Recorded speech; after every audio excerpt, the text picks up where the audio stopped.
Well, it has been quite the emotional 24 plus hours, has it not? If you've been sleeping under a rock for the last 24 hours, as it was revealed, Sora, the main protagonist of Kingdom Hearts, was revealed as the final DLC character for Super Smash Bros. Ultimate, and my god, it was quite the emotional experience, to say the least. Oh my god! They actually did it! Oh my god! You got him!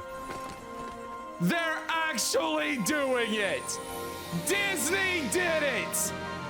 Wow! I have to applaud this. I would certainly say that majority of people are very happy with this pick. I mean, there's never going to be a, 100% satisfaction guarantee when it ever comes to this kind of stuff, especially when it comes to Smash Brothers characters and reveals and guest characters and all that good stuff.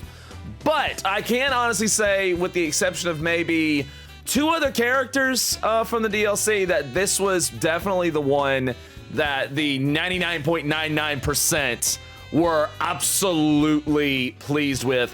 And a lot of that has to go towards the fact that it has a lot to do with the sheer legal hurdles that Sakurai and Nintendo obviously and most definitely had to overcome. So I do have a few thoughts regarding Sora's inclusion into Super Smash Bros. Ultimate. But before I do that, I thought I'd give a brief little run through of all of these DLC characters that have popped up in this game.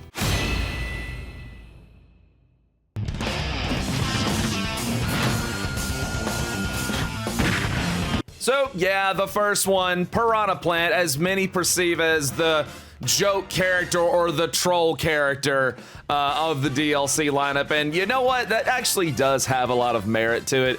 But honestly, I'm one of those that actually grew to really love the character. He's fun to play. His inclusion was a complete and total surprise. Literally, nobody saw this character coming. You know, it's funny, I look back on it and maybe that was the point.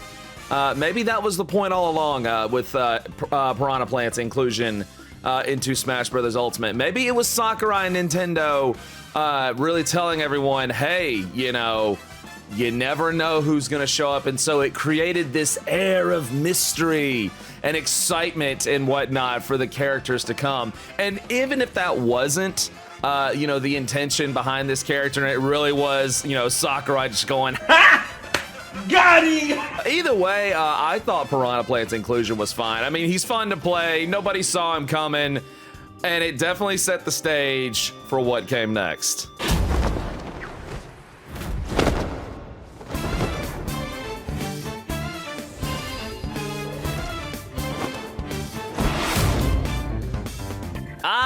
Joka, darling! Oh, wow. I remember when they first revealed this character and how the internet just could not comprehend that this character from a game, Persona 5, that was not on the Nintendo Switch was coming into this game. This one was shocking because it was from a more recent game, and like I said, Persona 5 at that time, and really still now, is a Sony exclusive title. Of course, we learned later on that Persona 5 Strikers was coming to the Switch, but even then, it shook the very foundation of expectations when it comes to characters that show up in Smash Brothers. The funny thing about that is, so many tend to either forget or just aren't aware that Atlas and the Shin Megami Tensei, and even Persona to a degree, do indeed have a very long history when it comes to Nintendo, because in fact, that's how they got their start. The original Megami Tensei games were actually on the Famicom way back in the 80s, and this is actually a franchise, believe it or not, that is actually about as old as Final Fantasy is. So while Joker is from Persona, and Persona may be an offshoot of the Megami Tensei series, either way, Atlas and that series as a whole, do indeed have a lot of history. A lot of history when it comes to Nintendo. So maybe that played a factor with it, but either way, Joker was a very welcomed inclusion. And then what happened next was just as equally as surprising.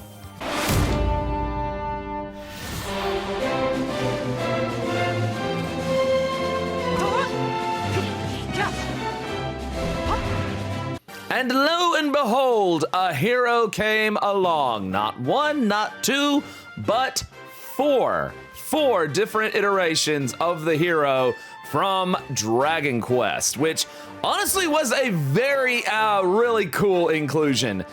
Because, again, not only is it a really great Square Enix franchise and very good alternative to Final Fantasy, might I add. Personal experience, I have never really dabbled into Dragon Quest until recently. I actually did acquire Dragon Quest XI on the Switch, and it's so good. It's so good, and I regret not getting into it sooner. And once again, bringing in a franchise that has had a very long history with Nintendo. After all, Dragon Quest, or as we knew it in the States on the NES, Dragon Warrior, got its start on the NES way back in the 80s. So again, pretty much just about as old as Final Fantasy. In fact, I think it might be a little older. I could be wrong about that, but I do recall that Dragon Quest might be slightly older than Final Fantasy. But much like Joker and Piranha Plant, his inclusion just wasn't, foretold. It was very hard to see that one coming, and it was even made even more awesome by the fact of how unique he is, because a lot of people thought, oh great, another anime sword fighter. And then it turned out that yes, he does have sword and shield playstyle and whatnot, but his main type of playstyle revolved around his RPG-like magic system, which honestly had never been done in a fighting game before and was really unique, if very advanced, and in some cases, straight out broken. So at this point, we'd had what many people consider a joke character. We had a shocker with Joker from Persona 5, and then we had the inclusion of the hero from Dragon Quest. But I will dare to say that the next character shattered reality itself. Because by all rhyme and reason, it seemed like this next one was impossible.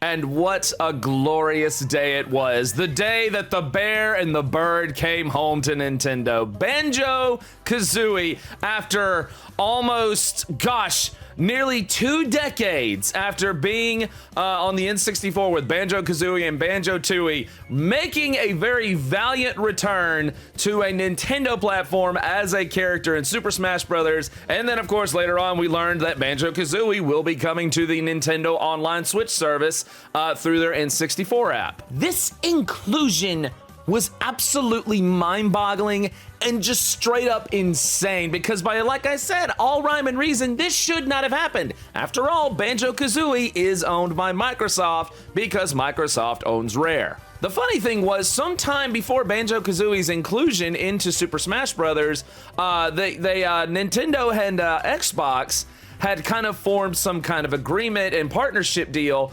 where you actually saw some Microsoft exclusive games wind up on the Switch. I mean, Minecraft's on literally everything at this point, but Cuphead found its way to the Switch, and then along came BanjoKazooie, and people were ecstatic. And people were just absolutely happy, but it renewed a lot of faith that, hey, maybe more could happen for this. But again, it solidified the fact that these reveals were literally coming out of nowhere.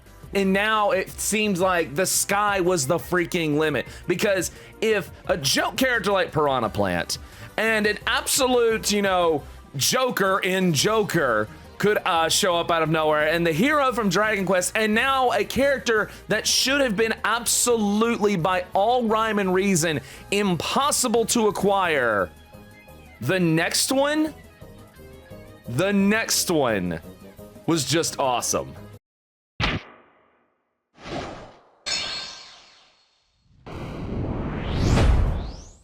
Hey, come on!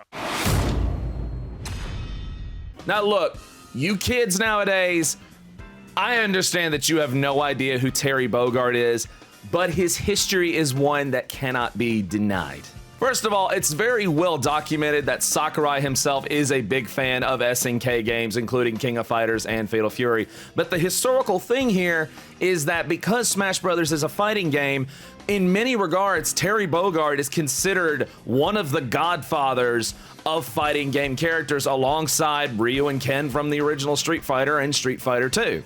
In fact, like Sakurai himself even said, both Fatal Fury and Street Fighter 2 were developed off of the backbone and given inspiration by the original Street Fighter 1 that was released in the arcades back in the 80s. In fact, the guy that actually made Street Fighter 1 created Fatal Fury. So there's a lot of very interesting history interlacing with the inclusion of Terry Bogart because, like I said, he's a nostalgic character. He's one of the OG godfathers of fighting games, and he's a perfect fit for the game. And while it was very awesome to see such an OG of the fighting game industry make its way into such a great universally inclusive fighter like Super Smash Brothers, I will have to say the next character really was the first time that the fans became divided when it came to Smash Ultimate.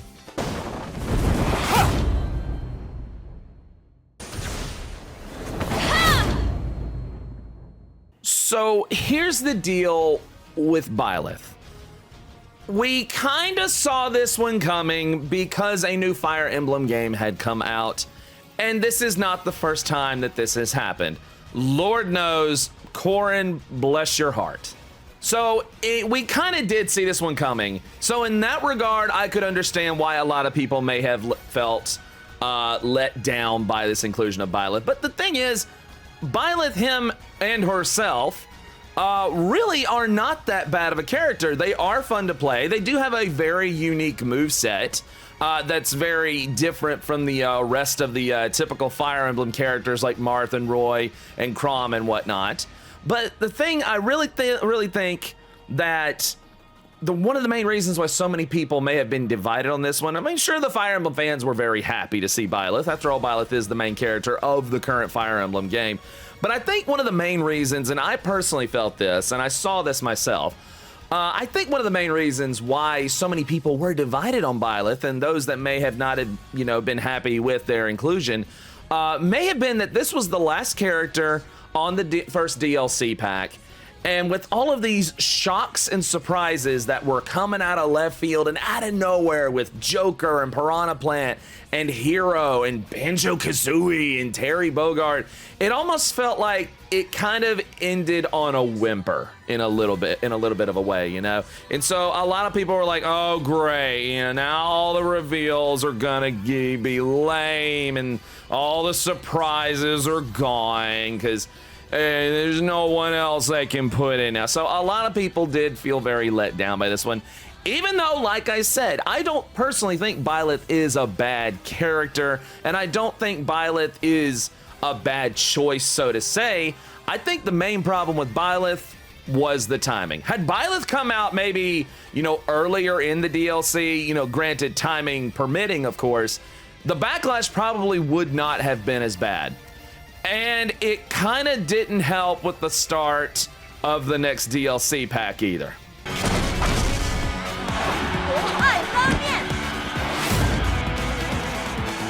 So the deal with MinMen is this. MinMen is unique. MinMen is fun.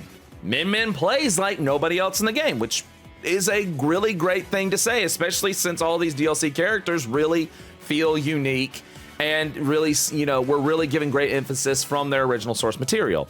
Again, I say probably the problem with MinMen was timing. ARMS had been out, and everybody speculated that ARMS was definitely going to get a playable character, and really nobody has a problem with it being MinMen either. After all, the fans seem to like her. She does have a cute personality and unique look and everything. But again, I think a lot of the big problem was the fact that it was just the timing.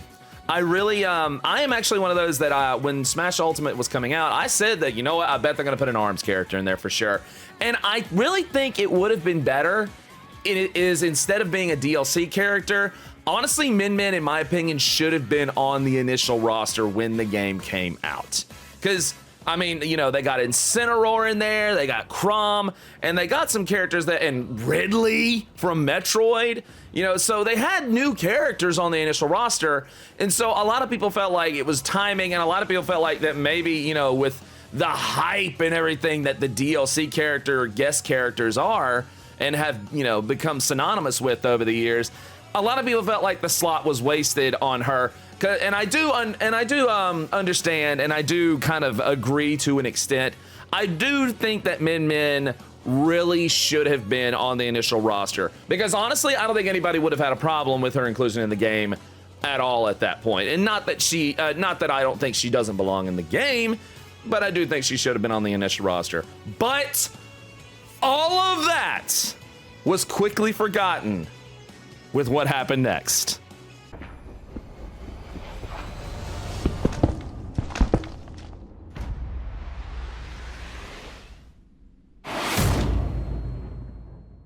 This son of a booyah literally broke Twitter. A lot of people felt like this was never going to happen. And yet, there's Steve, there's Alex, there's Zombie, there's Enderman.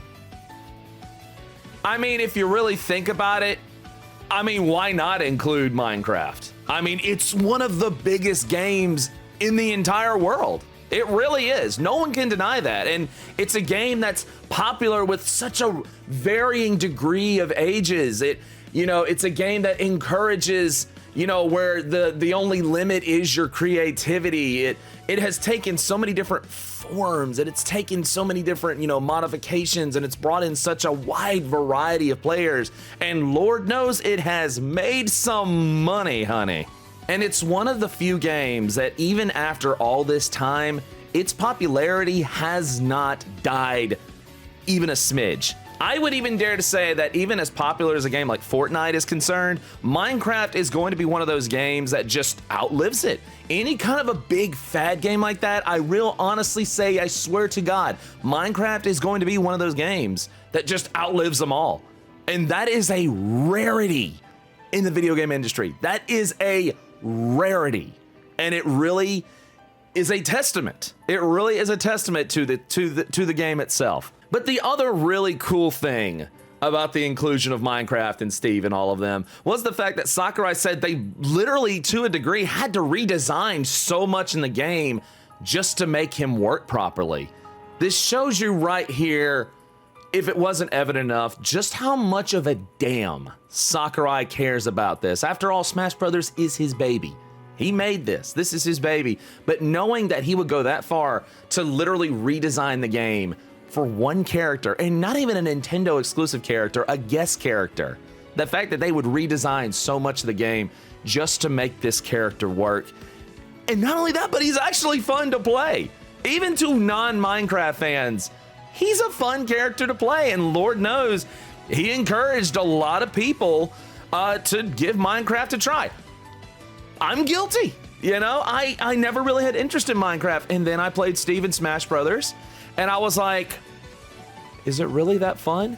And lo and behold, it actually is. And lo and behold, it actually is.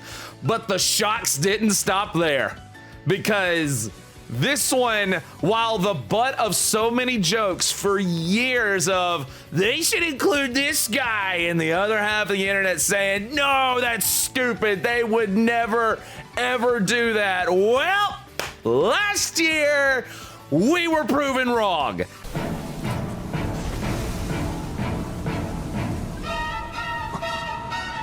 Sephiroth.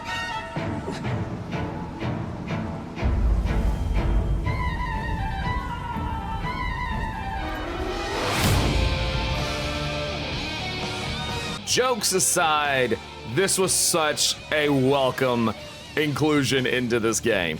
Because while everyone was so happy to see Cloud, everybody was like, there's no way they would ever put Sephiroth into this game. There was just no way. I mean, this harkens back to the days of like Smash Brothers Melee and Brawl, especially Brawl when guest characters started showing up. people would joke that, oh man, Cloud and Sephiroth should totally be in this game.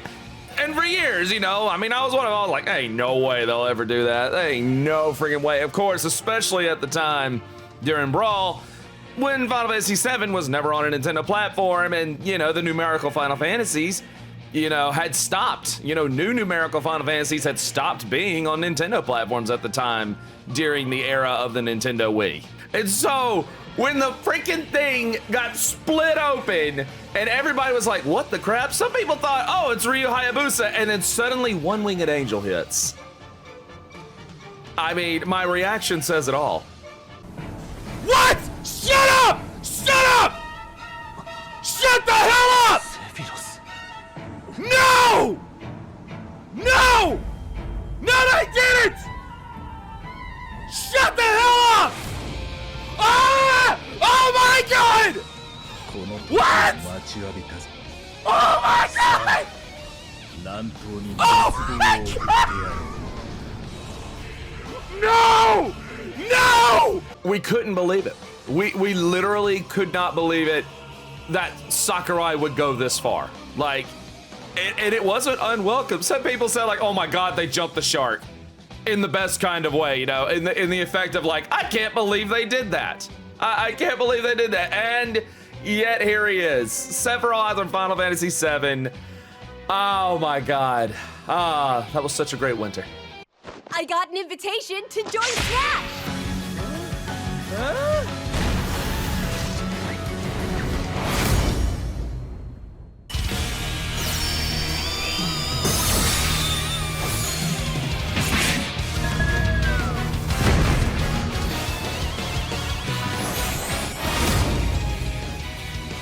So let me be clear on something.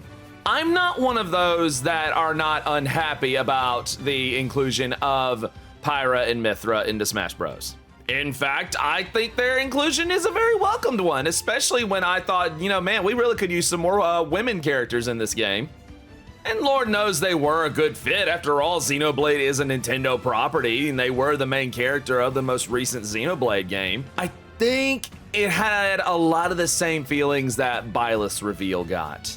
It wasn't a big surprise. It wasn't, you know, out of left field or anything. After all, Xenoblade Chronicles 2 was out by this point. I think the main division over Pyra and Mithra being in Smash Bros.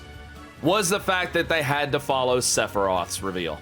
Again, there's not really a whole lot of people that are like, oh my god, why is this character in the game? This is a wasted slot. No, I don't think Pyra and Mithra are a wasted slot at all. In fact, I think they're very good DLC. They're fun to play, they're unique. You know, they have very good visual flair to them. They're a lot better voiced in this game than in their original game for some reason.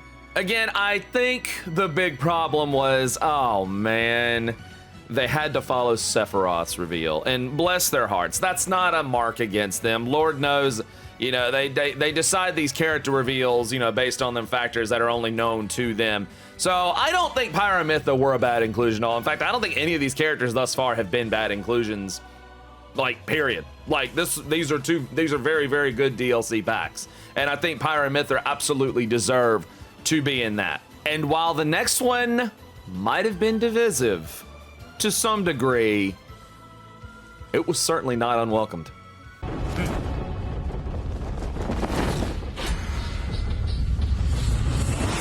ready for the next battle. Why did I say Kazuya was divisive? Because it's a fighting game character, and Lord knows these kids nowadays don't play that stuff. Kazuya, very much in the same vein as Terry Bogard, the main audience that this would have appealed to definitely would have been my generation, or, you know, the generation that grew up during what I call the renaissance of video games, the 80s and 90s, especially when Tekken first popped up and whatnot. You know, I've known who Kazuya was since Tekken 1. I mean, he is the original protagonist, if you can call Kazuya a protagonist. But it was so cool seeing a Tekken character in Smash Bros. And Tekken has not had a very big appearance or history when it comes to Nintendo. In fact, to my knowledge, I think the only Tekken game that has ever graced the Nintendo console was Tekken Advance and Tekken Tag Tournament 2 on the Wii U. So yeah, this one really just like kind of came out of nowhere. And honestly, you know, compared to the other characters, I mean, really think about it. Piranha Plant, I mean, Mario, that's a given. Joker, even though Persona 5 is not on a Nintendo platform, the Shin Megami Tensei series has history with Nintendo. The hero being from Dragon Quest and having their roots on the NES and the Famicom. BanjoKazooie being on the Nintendo 64. Terry Bogart being the OG, you know, one of the OG godfathers of fighting games, but also Fatal Fury having presence on Nintendo. Byleth, who's from Fire Emblem. MinMen, who's from ARMS. Steve and Alex, while, you know, seeming out of nowhere, Minecraft was on multiple Nintendo platforms by this point. Sephiroth, you know, in the same vein as Cloud, you know, collaboration between them and Square Enix, but also by this point, you know, Final Fantasy VII had been released on the Switch, and so we were able to play all these Final Fantasy games with Nintendo products and whatnot. Pyramithra was Xenoblade Chronicles 2, and then suddenly Kazuya from Tekken comes out of nowhere. Now, of course, the obvious answer for that one is the fact that, yes, Bandai Namco has had a very close working relationship with Nintendo when it comes to Smash Bros., especially dating back to Smash 4 on Wii U and 3DS, where they were directly involved in the development. So, especially the fact that Pac-Man showed up in the last one, who is, you know, property of Bandai Namco, this is not all that shocking when it comes to that. Everybody knew Bandai Namco was involved, but the fact that does make it shocking is that it's a Tekken character. I mean, a lot of people thought maybe it would be, if they did do another Bandai Namco character, maybe it would be, I don't know, like a Soul Calibur character or something like that, because most of the Soul Calibur games are T for teen, so it would work within their rating system limitations and whatnot, you know, and especially one of the best Soul Calibur games ever was on the GameCube, Soul Calibur 2. So some people thought maybe it was Soul Calibur, but nope, here comes Kazuya Mishima from Tekken, who are only 2 Tekken games that ever been on Nintendo. But you know what? That's obvious to the working relationship between Bandai Namco and Nintendo, and the obviously very healthy relationship between the two of them. I mean, this is one of their front-runner boys here, you know, between him and Pac-Man. But you want to talk about probably one of the most complex characters in the game. I mean, there are Tekken inputs in Smash Bros. And you kids ain't ready for them Tekken inputs. Not on that non-rollback lag. No, sir. By the way, the next Smash game, I swear to God, needs rollback netcode. Oh my God. Which brings me to this last inclusion. And out of all these characters, by all rhyme and reason, this should not have happened.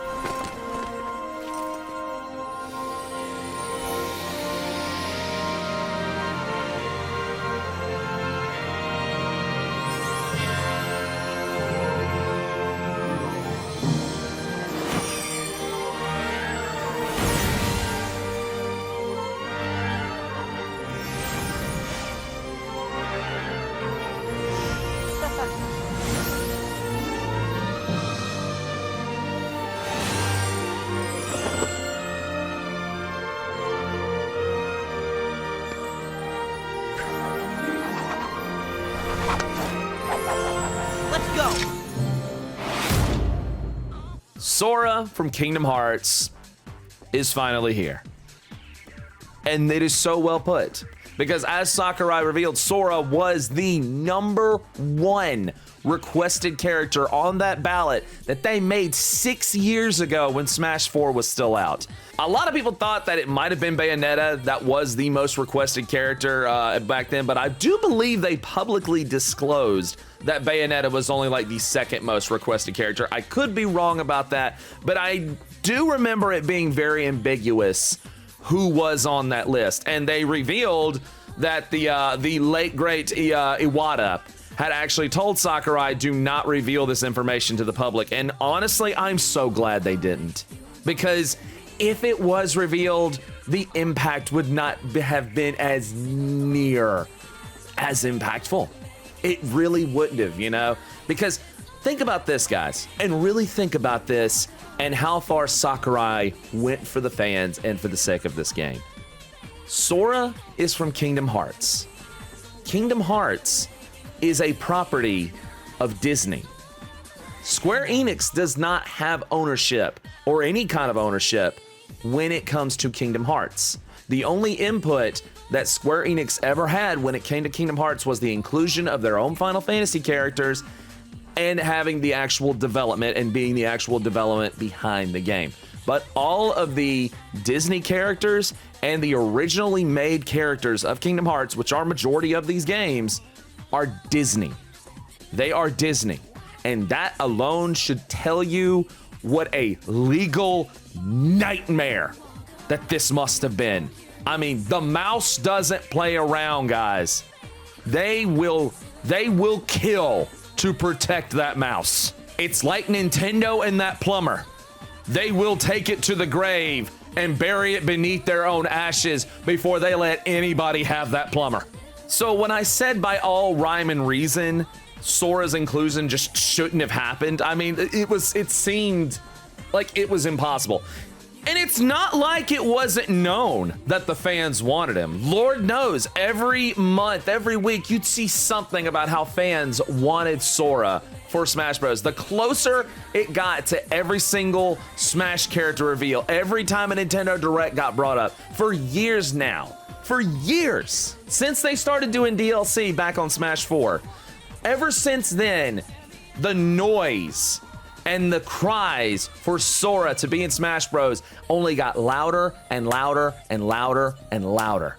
I think the only ones maybe as loud or maybe near as loud for that would have been fans hoping Gino would get in there, or Master Chief, or even Doomslayer. Which I will say I was a little disappointed that Doomslayer wasn't there, but it's understandable. And honestly, a Mii costume is a fair trade. After all, Doom is a rated M series, and we're not getting into what's going on with the rated M ESRB stuff and the rating system and why Bayonetta and Joker, which are from rated M games, are in this game so far. So we're just not getting into that argument because quite frankly, my brain just... But the thing I really love about the inclusion of Sora, again, it goes to show just how far Sakurai is willing to go.